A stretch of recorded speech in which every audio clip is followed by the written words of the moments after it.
गिबियावनो आं नोंथांमोनखौ गोसो गोरबोनिफ्राय बरायनानै लाग्रोबाय। बे समाव जोबोद दुखुनि बाथ्रा, आंनि जोनोमगिरि बिफा श्री मेघनाथ मुसाहारिया दा बे समावहाय गैलिया। दा जोंखौ नागारनानै थांबाय।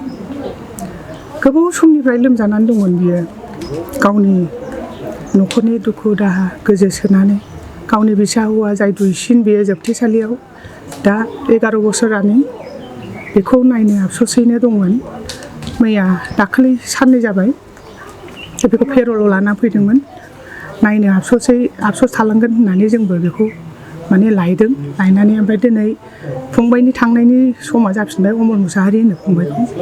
बिनि थांनायनि समा जाफिनबाय। बे थांनो ओंखारनाय समावनो बाबानि देहाया गाज्रिसिन जानानै दिनै बियो जोंखौ नागारनानै थांबाय।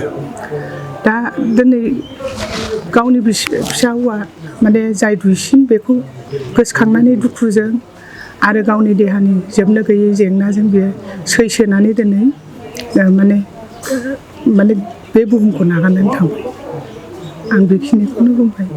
न'आवनो रुंसारि जाबाय। न'आवनो रुंसारि जाबाय। बेयो गोबाव सम जाबाय।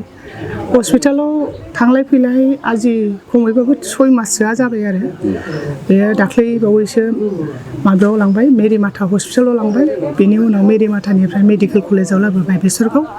बेनिफ्राय जोङो लानानै थांबावबाय आरेग' हस्पिटाल। बेनि उननिफ्राय न'आवनो थानानै दिनै रुंसारि जाबाय। बिथाङा फोरोंगिरिमोन ना? औ, बिथाङा सासे फोरोंगिरि आरो समाज सिबिगिरि आरो गोदो जों उन्दैसिन समनिफ्रायनो नुबोदों बाबाखौ। बियो समाजनि थाखाय खामानि मावो। गाव फोरोंगिरि जानायजों लोगोसे आथिं आखाइ बायनाय आरो लेखा लिरनाय जे डिक्सनारि लिरनायावबो बियो हिन्दीजों राव सोलायनो माइसुराव थाहैदों। जों एसे उन्दैमोन बे समाव।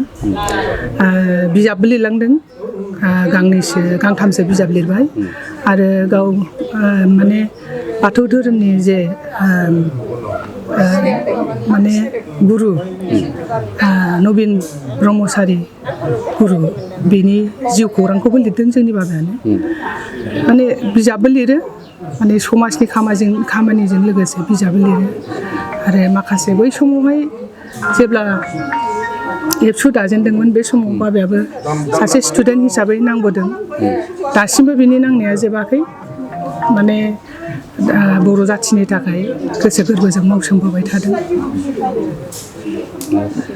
मा जेंनाजों? दा बियो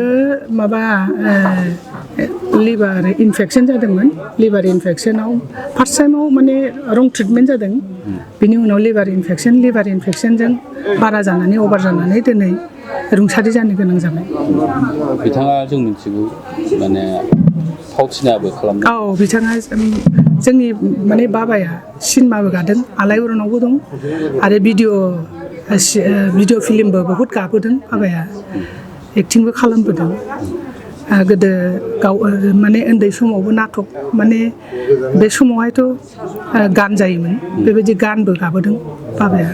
सासे एक्ट्रिस महरै गान गादों होननानै जोंनो खिन्थायो। औ, दा जों मेगनजों नुवाखैब्लाबो जोंनो खिन्थाबाय थादों जे गाव गोदो एक्ट्रिस जानानै नाटकबो गाबोदों। बेबायदि बाथ्राखौ बुङो आरो। बेखिनिया